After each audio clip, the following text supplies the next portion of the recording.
Саламандра, пацаны! Братаным қасымда. Что-то анау журналистердің интригасы сәл кішкене ауырып тиіп кетті арамыздағы отношенияға. Енді, если по факту қайта разобраться, ана интервьюді көрінді, шына братанымды. Қалай жақсы көретінімді айтқаным ғой. Мен аузым қиысық сондай. Басқаша подавать етіп жүрген мағалар сол жерден кесіп алып, тастап тастаған ғой, Инстаграмға кусочтарын. Енді братаныммен отырмыз, әңгімелесіп отырмыз. И действительно, аналардың істеген движениеге арамызға сәл дақ салып отыр, братанжан. Иә. Сен біліп тұрсың, мен не айттым келген? Аргония молодец. Мен өзім қатты құрметтеймін Аргонияны. Журналистер білесіздер өзі. Журналистер ғой.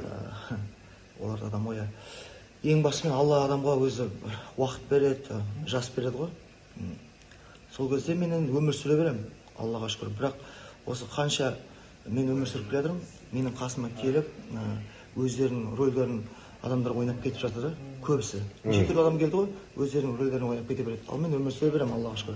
Bir Алладан қорқамын. Мен осындай не ойлайсың ба сен? Менің айтарым барлығына ағайындар, мен егерде жамандағыларыңыз келсе, мен арқылы пиар істегілеріңіз келсе, мен арқылы пиар істегілеріңізге Құдай үшін жамандамай, тұрыстап, адам құсап пиар істеңіздерші.